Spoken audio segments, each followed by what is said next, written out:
What's up guys? Pakistan's nuclear missiles can hit USA. Pakistan's long term plan.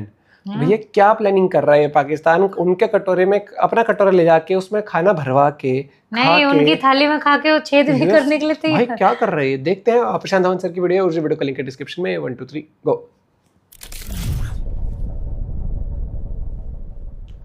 नमस्कार, welcome to career 247। मैं हूं प्रशांत धवन और इस video में एक बहुत ही इंपॉर्टेंट टॉपिक हम कवर करेंगे।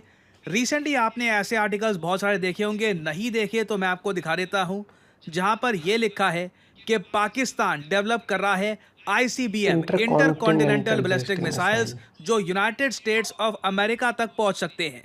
ये बहुत बड़ा क्लेम है अपने आप में। और अगेन आप एक बार वो कह सकते हैं सेम न्यूज़ कुछ टाइम पहले नहीं आई थी 2024 में। बिल्कुल 2024 में भी यूएस गवर्नमेंट की एक ऑफिशियल रिपोर्ट ने क्लेम किया था कि पाकिस्तान लॉन्ग रेंज मिसाइल्स बना रहा है जो यूनाइटेड स्टेट्स ऑफ अमेरिका को हिट कर सकते हैं। इस टॉपिक पर मैंने उस वक्त भी वीडियो बनाई थी, बट यहाँ पे मैं आपको बता दूं जो लेटेस्ट डेवलपमेंट है ये इससे भी ज़्यादा इंटरेस्टिंग है।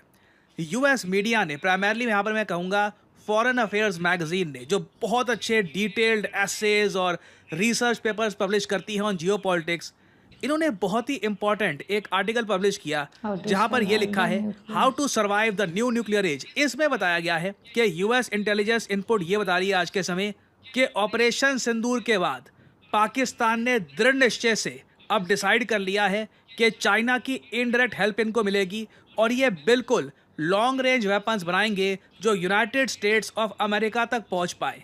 नाउ अगेन ये जो मैं आपको बात बता रहा हूं ये एक इंडियन रिपोर्ट नहीं है, ये एक यूएस बेस्ड न्यूज़ आउटलेट है। फॉरेन अफेयर्स जो प्राइमरली जियो पॉलिटिक्स और इंटरनेशनल अफेयर्स पे ही फोकस करते हैं, इन लोगों ने अपनी रिपोर्ट में लिखा क्या है ये जानकर you will be shock. Now जो ये पूरा आर्टिकल है, जो ये पूरी रिपोर्ट है अपने आप में how to survive a nuclear age, इसमें उन्होंने Chinese nuclear weapons, Indian nuclear weapons सब के बारे में बात बोली है। वो सब मैं कवर करूंगा तो कई घंटे की वीडियो हो जाएगी, बट मैं यहाँ पे प्राइमरली फोकस करना चाहता हूँ कि पाकिस्तान के लॉन्ग रेंज वेपन्स के बारे में यहाँ क्या लिखा है। ये लोग यहाँ पर कहते हैं कि यूएस के लिए एक बहुत बड़ा थ्रेट आता है फ्रॉम पाकिस्तान। जी हाँ, ये बात ओपनली यहाँ पर लिखी गई है। हालांकि पाकिस्तान क्लेम करता है कि इनका न्यूक्लियर प्रोग्राम सिर्फ भारत को रोकने के लिए बनाया है, भारत को नुकसान पहुंचाने के लिए बनाया है, मगर US intelligence agencies have concluded, ये यूएस इंटेलिजेंस इनपुट से हमको पता लगा है कि पाकिस्तानी मिलिट्री डेवलप कर रही है इंटर कॉन्टिनेंटल बैलिस्टिक मिसाइल जो बिल्कुल continental United states of America तक पहुंच सकता है। मतलब हम यहाँ पे गुआम या हवाई की बात नहीं कर रहे, प्रॉपर जो मेनलैंड यूएस है वहाँ पे उसकी हम बात कर रहे हैं। इन एक्वायरिंग सच कैपेबिलिटी पाकिस्तान एक्चुअली यूएस को रोकना चाहता है ताकि यूएस जो अभी रिसेंटली ईरान को टारगेट कर रहा था उसी तरीके से किसी दिन पाकिस्तान को टारगेट करना ना स्टार्ट कर दे। मैंने आपको एक पुरानी वीडियो में दिखाया था जहां पे बेंजामिन नेतन्याहू ने ओपनली ये कहा था कि कभी भी ये नहीं चाहते कि इनके लिए पहला टारगेट है ईरान, उसके बाद सेकेंड थ्रेट है पाकिस्तान। फिर उन्होंने कहा कि पाकिस्तान जो तालिबान के अंडर आता है। नाउ अगेन मान लीजिए पाकिस्तान में कल को कोई इमरान खान जैसा लीडर फिर से आ जाता है जो बहुत ज़्यादा एंटी यूएस है और इस बार पाकिस्तान की जनता उसको कम्प्लीटली सपोर्ट कर रही है, उसके लिए जान देने को तैयार है, वो कह रहे हैं कि इसको नहीं हम मरने देंगे। उस केस में पाकिस्तान के पास सरवाइव करने का कुछ मेथड होना चाहिए, कुछ यूएसए को डराने का भी तरीका होना चाहिए, क्योंकि इन्होंने ऑपरेशन सिंदूर और अभी जो रिसेंटली ईरान पर B-2 बॉम्बर्स का हमला हुआ है उससे पाकिस्तान ने ये समझ लिया है कि जब तक continental United states of America तक इनके मिसाइल नहीं पहुंचेंगे तब तक यूएस में एक डर नहीं बैठेगा। यूएस इस टाइप के अटैक जो उन्होंने किए थे ऑन ईरान, नॉर्थ कोरिया पे क्यों नहीं करता? क्योंकि नॉर्थ कोरिया ने ऐसे मिसाइल्स भी डेवलप कर रखे हैं जो डायरेक्टली अमेरिकन शहरों तक पहुंच सकते हैं। तो यहाँ पर यही बात लिखी है, पाकिस्तान की कोशिश ये है कि यह यूएसए को रोके ताकि यूएस कल को पाकिस्तान का न्यूक्लियर आर्सेनल डिस्ट्रॉय ना कर सके। या फिर एक और बात इन्होंने यहाँ पर ऐड करी है, और intervening on India's behalf in A future India Pakistan conflict. बहुत बड़ी बात है, पाकिस्तान में जो पॉलिसी मेकर्स हैं वो अनुमान ये लगाकर चल रहे हैं कि इंडिया यूएस की पार्टनरशिप बढ़ती रहेगी। अगेन डोनाल्ड ट्रंप के मुंह से कल क्या निकलता है, मैं इसलिए बोलता हूँ ही इज़ अनस्टेबल, क्योंकि वो कुछ भी बोल दे, वी नेवर नो, ठीक है। बट मैं ओवरऑल यूएस पॉलिसी की बात करूँ, वहाँ पे यूएस के लिए इंडिया की इंपॉर्टेंस बढ़ने ही वाली है इन द फ्यूचर। और पाकिस्तान ने जो जियो पॉलिटिकल कैलकुलेशन करी है वो ये है कि कल को हो सकता है कि इंडिया इतना ज़्यादा इम्पॉर्टेंट हो जाए यूएसए के लिए कि अगली जो मेजर इंडिया पाकिस्तान कॉन्फ्लिक्ट होगी उसमें यूएस इंटरवेंशन ना कर दे इंडिया के बिहाफ पर, जैसे यूएस करता है इजराइल के लिए कि मिलिट्री सपोर्ट पकड़ा दिया, वैसा यूएस ना करे। इसके लिए यूएस को भी एक वार्निंग वहाँ पे होनी चाहिए कि इंडिया की सपोर्ट करी तो आप पे मिसाइल हम मार सकते हैं। अगेन ये मेरे शब्द नहीं है, ये यूएस इंटेलिजेंस एजेंसीज का इनपुट है जो रिपोर्ट किया जा रहा है यूएस न्यूज़ आउटलेट्स द्वारा।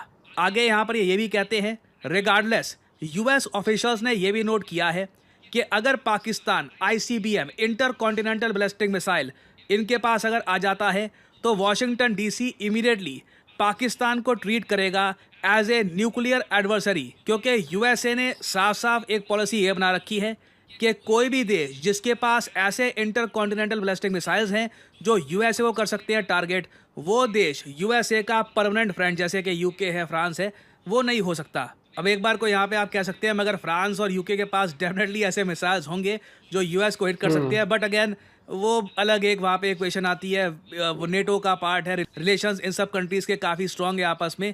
और अब आप समझ रहे होंगे कि इंडियन न्यूज़ आउटलेट्स इस न्यूज़ को इतना ज़्यादा एक्सटेंसिवली क्यों कवर कर रहे हैं। और एक बार को यहाँ पे आप मुझसे सवाल पूछ सकते हैं मगर ये बात समझ नहीं आई कि एक बार को यूएस सपोर्ट करता है पाकिस्तान को, वर्ल्ड बैंक आईएमएफ से इनको लोन पहुंचा रहा है। देखिए एक होते हैं short term goals, short term goals के लिए यूएसए को चाहिए एक ऐसा पाकिस्तान जो फंक्शनल स्थिति में हो, कल को ईरान की अगेंस्ट आर या पार की वॉर हो उसमें डेफिनेटली ये पाकिस्तान से ये जो भी इनको ये पेमेंट कर रहे हैं वसूल करवाएंगे। Everyone knows that, even Pakistan knows that.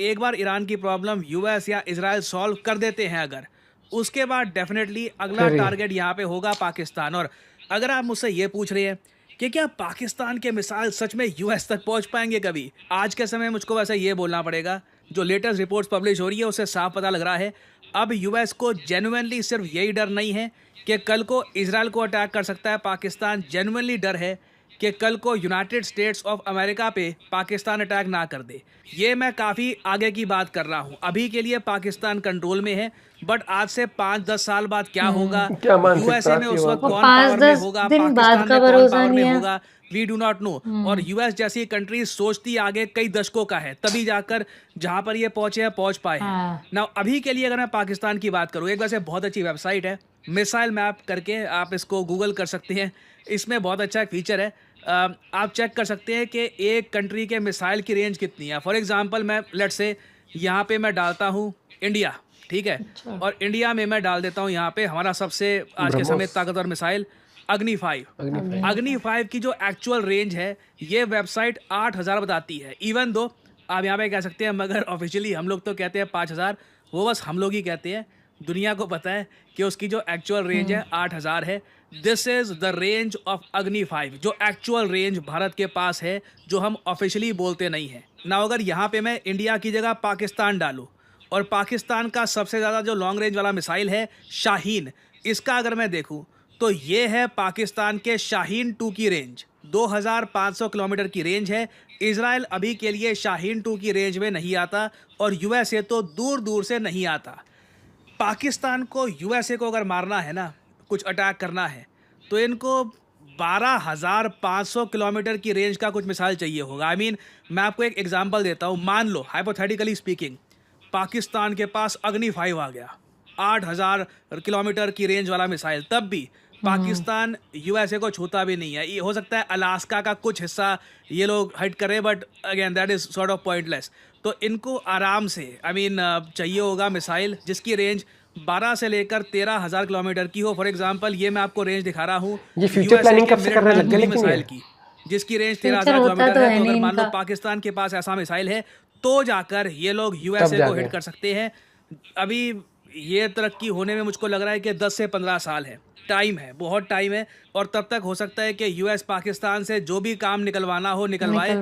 भूलिएगा मत, अगर यहाँ पे आपको ये अजीब लग रहा है कि ये कैसे हो सकता है कि अभी यूएस काम निकलवाएगा पाकिस्तान से, बाद में अपनी पॉलिसी चेंज कर देगा, ये बात इतिहास जानता है। यूएस ने तालिबान को खड़ा किया था अगेंस्ट यूएसएसआर।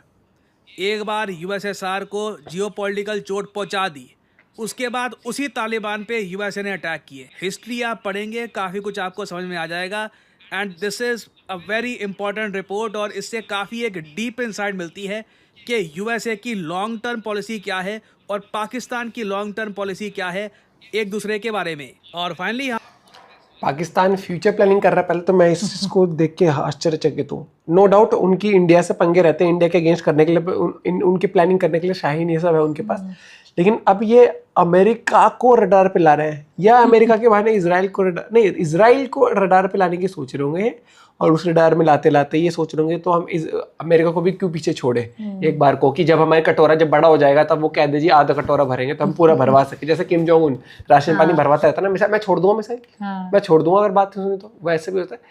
हाँ, लेकिन हमें ही लगता है कि इतना अमेरिका जो फ्रेंड अभी इसका हो रहा है तो लॉन्ग टर्म अपना फायदा, जहां उसको फायदा, उसको ये पता है कि उसके कंपनीज के लिए, उसके बिजनेस के लिए पाकिस्तान की औकात इंडिया के सामने कुछ भी नहीं है। अगर अमेरिकन कंपनीज को बिजनेस करना होगा तो बिजनेस का तो दूर दूर तक पाकिस्तान से कोई लेना देना नहीं है भैया। और आने वाले वक्त में मैं आपको एक चीज बताता हूँ, इंडिया ना ये देख लेना हर चीज डेवलप कर लेगा और उसके बाद ना सबसे बड़ा एक्सपोर्टर हो ना हो लेकिन one of the biggest exporter of defence equipment, खासकर मिसाइल्स इन सबका हो जाएगा और बिजनेस ग्रो होंगे, इकोनॉमी स्ट्रांग होगी, जीडीपी स्ट्रांग होगी, मैन्युफैक्चरिंग पर फोकस। अभी आपको दिख रहा है मेक इन इंडिया थोड़ा कम चल रहा है, आपको नहीं कम नहीं, मतलब आपको लग रहा है मेक इन इंडिया कितना ही हो रहा है, थोड़े टाइम रुक जाओ 10-15 साल बाद आप बोलोगे भैया मेक इन इंडिया है कितना जबरदस्त हो रहा है। जो और जिस तरीके से रोजगार बढ़ रहा है, भले छोटे छोटे लेवल पर लोगों के लिए नई अपॉर्चुनिटी आ रही है, जैसे जेप्टो, ब्लिंकिट हो गया, इस तरीके की आ रही है, बहुत अपॉर्चुनिटीज आएंगी काम की, ठीक है, ये चीज़ आएंगी, देखते जाओ आप। अभी लगता ही है हमें कि ये इजी नहीं है ये चीज़ें, धीरे धीरे बहुत चीज़ें फास्ट बढ़। किसने सोचता कि मैगी का पैकेट भी चाहिए तो हम 2 मिनट में बनती हो ना बनती हो 10 मिनट में आज हो जाएगी। वैसे ही अब मान लो आपको फटाफट सर्विसेज, अभी तो जैसे आपको पता है कि अगर आपको सर धुलवाना है तो अर्बन कंपनी फोन करते हो, वैसे वो नहीं फटाफट नहीं आता, वो उसमें अपॉइंटमेंट लेना पड़ता है, स्लॉट लगे। पता लगा आपको शैम्पू करवाना है, फटाक से आपने डाला 10 मिनट के अंदर बंदा आपके घर पे पहुंच गया। कपड़े ड्राई क्लीन चाहिए 10 मिनट में आए, ले गए, फटाक से दे के चले। बहुत अपॉर्चुनिटीज क्रिएट हो रही हैं और होंगी भी आने वाले वक्त में, ठीक है। और बस आपको ये चीज़ समझनी है कि बिलीफ रखना अपने देश के अंदर, ठीक है, क्योंकि ये सिचुएशन जो मिसाइल तैयार होती है ये कंट्रीज अपनी सिक्योरिटी के लिए करती है, ठीक है, लेकिन सिक्योरिटी से भी ऊपर आ जाती है कि ये सिक्योरिटी भी तब तक की काम आएंगी जब तक कि आपका देश तरक्की कर रहा होगा। देश में कुछ बचेगा नहीं, सिक्योरिटी लेके क्या करेगा इंसान, वही वाली बात है। और मुझे ये चीज़ देखनी है कि हम कितनी जल्दी टॉप 3 में आ जाएंगे, हम टॉप 3 के अंदर, और उसके लिए हमें चाइना को पीछे तो हम कर नहीं सकते, हम यूएस को ही कर पाएँ क्या पता। लेकिन ये इच्छा है हमारी, इच्छा को पूरा होने में मुझे लगता है सदियाँ तो नहीं, सालों साल तो लगेंगे भैया बहुत, क्योंकि किसी ने भी एक्सपेक्ट नहीं किया था कि इंडिया इतनी जल्दी ग्रोथ पकड़ लेगा इतने लेट वो करने के बाद भी। लेकिन अब जो पकड़ी है ना रफ्तार, और आप ही देखोगे स्टार्टअप जो आ रहे हैं इंडिया में, भाई गजब तरीके से लोग इन्वेस्टमेंट कर रहे हैं उस चीज़ में। अपना पॉइंट ऑफ व्यू शेयर करिएगा। इंडिया का मेन पॉइंट है कि इंडिया के पास पॉपुलेशन है जो is hungry to work to change their lifestyle. मिलते हैं वीडियो के साथ, बाय बाय, टेक केयर।